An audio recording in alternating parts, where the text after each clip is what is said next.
สบายดีผู้ชมฝากสู่รายการทอล์กไทม์กับข้าพเจ้าแม็กเรื่องของ EP นี้เราจะมาโอ้ล้มพูดคุยวิเคราะห์กันเกี่ยวกับโครงการรถไฟความเร็วสูงของไทยซึ่งก็ถือว่าเป็นส่วนหนึ่งของโครงการ BRI ของจีนและเป็นอย่างไทยจึงบ่ให้จีนนั้นเข้ามาลงเงินแล้วก็ให้จีนนั้นเข้ามาสร้างให้เลยซึ่งก็น่าจะประมาณบ่เกิน5ปีจะสำเร็จแล้วก็ไทยก็จะได้ใส่ท่านผู้ชมหรือว่าเกินนั้นก็บ่เกิน10 ปีเป็นอย่างไทยนั้นจึงลงมือที่จะสร้างเองศึกษาเองแล้วก็สำคัญก็คือลงเงินเองท่านผู้ชมโดยให้จีนนั้นเป็นเพียงแต่ผู้ให้คำปรึกษาแล้วก็ไทยนั้นก็จะได้ความรู้เป็นนำแล้วก็ประเทศไทยมีความสามารถมีศักยภาพที่จะเฮ็ดแบบนี้ได้เนาะก็คือลงเงินเองสร้างเองศึกษาไปพร้อมท่านผู้ชมซึ่งแน่นอนว่าที่ผ่านมานั้นแม็กก็ได้เกี่ยวกับโครงการรถไฟความเร็วสูงไทยมาได้แต่ว่าแต่ละ EP มันก็มีรายละเอียดดีเทลเนื้อหาที่ว่าแตกต่างกันท่านผู้ชมเช่นเดียวกันกับ EP นี้ถ้าจะเกริ่นกันสั้นๆว่าสาเหตุที่ว่าไทยนั้นเลือกใช้โมเดลไทยลงทุนไทยทำแต่ว่าจีนนั้นนะครับปรึกษาแทนที่จะเป็นจีนสร้างแล้วก็จีนลงทุนคือกับหลายประเทศก็เพราะว่าไทยนั้นต้องการที่จะรักษาอธิปไตยทางเศรษฐกิจการเมืองและการบริหารโครงการในระยะยาวโดยที่บ่ต้องผูกพันด้วยหนี้สินหรือสัมปทานที่ก่อให้เกิดภาระผูกพันในอนาคตแบบที่หลายประเทศประสบปัญหาท่านผู้ชมต่อไปเราจะไปวิเคราะห์เจาะลึกอย่างละเอียดท่านผู้ชมหนึ่งเลยก็คือเป็นการรักษาอธิปไตยทางเศรษฐกิจแล้วก็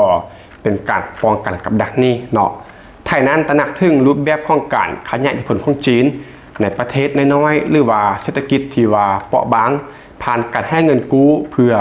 สร้างโครงสร้างพื้นฐานแล้วจึงมีอำนาจต่อรองที่ว่าเหนือกว่าเช่นว่าในเรื่องการท่านผู้ชมไทยนั้นแม้ว่าจะเป็นพันธมิตรทางเศรษฐกิจกับจีนแต่ว่าไทยก็ต้องควบคุมโครงการในประเทศของตนเองก็คือนี่คือความต้องการและคือเจตจำนงของประเทศไทยโดยที่บ่ต้องเพิ่งพาเงินกู้จากจีนที่มาพร้อมกับเงินไขที่ว่าแอบแฝงการที่ว่าไทยนั้นลงทุนเองไทยนั้นสามารถควบคุมงบประมาณสัญญาเงินไขและก็ทิศทางของโครงการได้โดยที่บ่ต้องอยู่ภายใต้แรงกดดันของจีนหรือว่ามหาอำนาจได้ท่านผู้ชมก็คือมีอิสระเนาะในทางของอธิปไตยในเรื่องของเศรษฐกิจแล้วก็การเมืองท่านผู้ชมซ่อนเลยก็คือบทเรียนจากประเทศที่ว่าเพิ่งผ่าจีนแรกเกินไปหนึ่งเลยก็คือลาวท่านผู้ชมเส้นว่ารถไฟลาวจีนซึ่งว่ามีมูลค่ารวมประมาณ 6,000 ล้านดอลลาร์สหรัฐลาวถือหุ้นก็คือ 30%แต่ว่าต้องกู้เงินจากธนาคารเพื่อการส่งออกและนำเข้าของจีนหรือว่า Exim Bank of China เพื่อว่าที่จะมาลงทุนกับโครงการนี้ซึ่งให้เกิดหนี้สินอย่างมหาศาลเนาะจนให้ชื่อวิจารณ์ว่าตกอยู่ในกับดักหนี้ของจีนซึ่งอันนี้ก็คือการวิจารณ์เนาะคำว่ากับดักหนี้ก็คือจากหลายๆสื่อที่มาจากหลายทิศทางแต่ว่ารับแม็กเนาะขณะที่ว่าเป็นคนลาวแม็กก็ว่าต้องเป็นจริงเท่าที่เห็นในเรื่องของโครงสร้างพื้นฐานก็คือมันพัฒนาแท้แล้วก็ได้ความสะดวกสบายในเรื่องของการเดินทางเนาะเพราะว่าลาวนั้นเป็นแหล่งหลอกเมืองออสเตรเลียนั้นการมีรถไฟเข้ามาก็จะยกระดับการเดินทางแล้วก็ดึงดูดการลงทุนให้กับสปป.ลาวอันนี้ก็คือ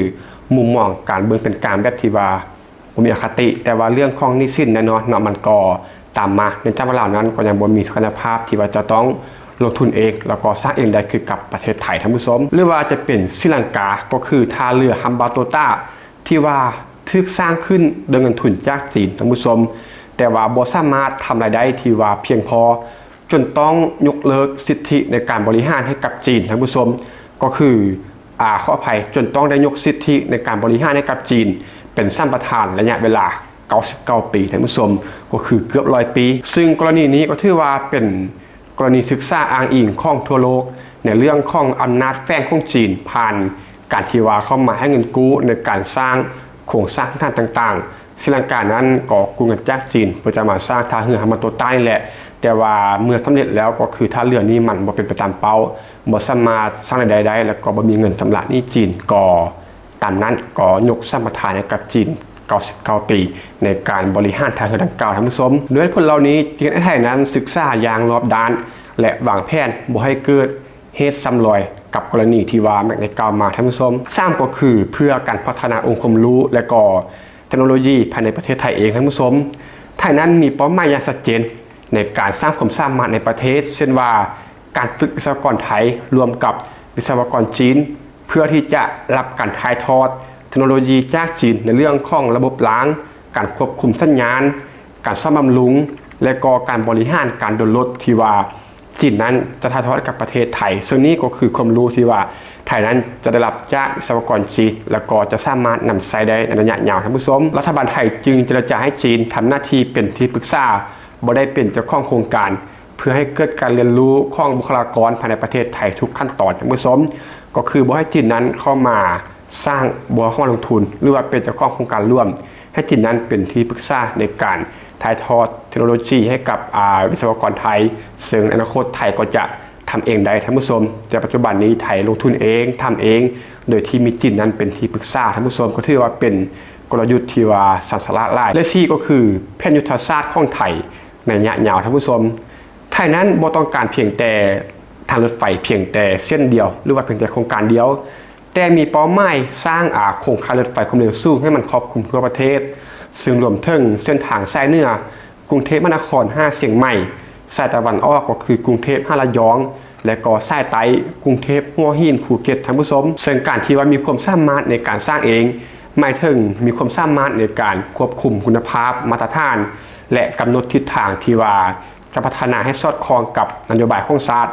โดยที่บ่ต้องรอการตัดสินใจจากต่างประเทศก็คือถ้ามีความรู้ในการที่จะขยายเส้นทางหรือว่าการที่จะตัดสินใจหรือว่าจะควบคุม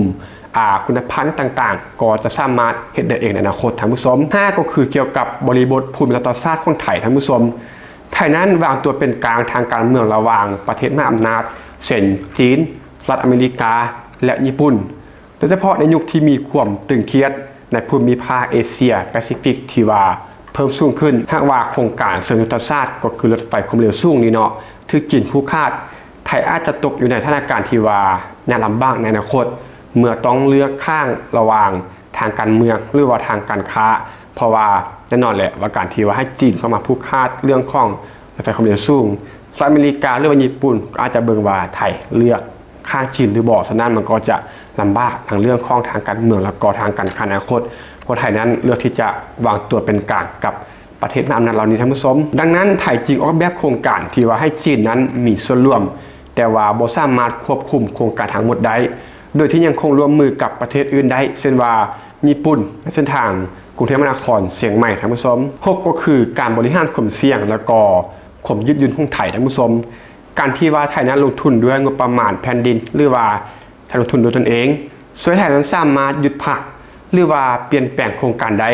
โดยที่บ่ต้องสำระหนี้ต่างประเทศหรือเสียค่าปรับท่านผู้ชมสุดท้ายข้อที่7ก็คือเป็นอย่างไทยจึงเฮ็ดแบบนี้ได้ก็คือแบบที่เราได้กล่าวมาเนาะ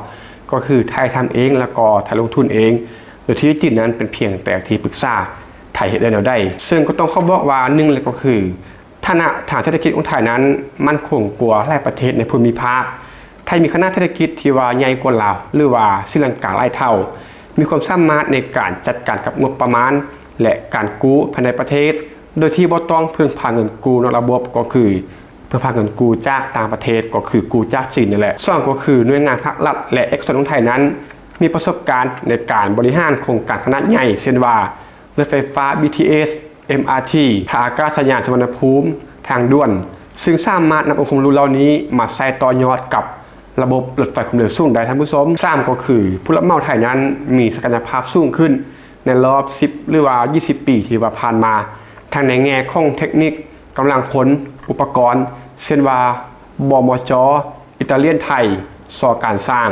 Civil Engineering แล้วก็อีกหลายๆบริษัทท่านผู้ชมซึ่งก็ถือว่ามีประสบการณ์ในการสร้างโครงการเมกะโปรเจกต์ทางในและก็นอกประเทศรวมถึงความร่วมมือกับผู้รับเหมาที่ญี่ปุ่นและก็ยุโรปท่านผู้ชมซึ่งนับว่ามีศักยภาพมีทุนและก็มีความสามารถเพียงพอที่จะเห็นระบบหลังรถไฟขึ้นมาได้ท่านผู้ชม4ก็คือวิสัยทัศน์ระยะยาวในการพัฒนาประเทศผ่านโครงสร้างพื้นฐานบ่เน้นความเร็วในการสร้างแต่ว่าเน้นความยั่งยืนทางนโยบายความสามารถในการควบคุมและการเรียนรู้ภายในประเทศท่านผู้ชมซึ่งข้อที่4นี้ก็คือสัดส่วนหลายท้าย5ก็คือไทยนั้นมีอำนาจในการต่อรองทางการทูตสูงกว่าหลายประเทศในภูมิภาคเห็นให้สามารถเจรจาเงินไขที่ว่าเป็นธรรมกับจีนโดยที่บ่ต้องยอมรับเงินไขผูกพันระยะยาวที่ว่า ไทยนั้นจะเสียเปรียบท่านผู้ชมก็ประมาณนี้ไทยนั้นบ่จำเป็นที่ว่าจะต้องเล็งสร้างให้มันสำเร็จเพราะว่าไทยนั้นปัจจุบันก็โครงสร้างพื้นฐานก็ดีอยู่แล้วเนาะในเรื่องของการคมนาคมต่างๆซึ่งไทยก็ตัวสบายอยู่แล้วไทยบ่จำเป็นที่ว่าจะต้องเร่งรีบหรือว่าให้มันสำเร็จไวๆกับประเทศอื่นคำหนึ่งเรื่องเรื่องของผลประโยชน์ภายในประเทศแล้วก็อิสระทางการเมืองการควบคุมโครงการแล้วก็เรื่องของหนี้สินต่างๆว่าง่ายคือไทยนั้นพยายามที่จะควบคุมความเสี่ยงแล้วก็มีศักยภาพของตนเองเนาะก็คือสร้างได้ผู้รับเหมาไทยนั้นก็มีประสิทธิภาพแล้วก็วิสัยทัศน์ในการพัฒนาหยาบแบบว่าอย่างยืนท่านผู้ชมก็คือแบบรอบขอบหลายแล้วท่านผู้ชมได้มีความเห็นได้ก็สามารถแสดงความเป็นความหมายแลกเปลี่ยนกันอย่างเต็มที่ของคอมเมนต์ไลฟ์พีนี้ก็ต้องขอบคุณทุกท่านมาสมัครฟังพบกันใหม่ EP ต่อไปขอบใจ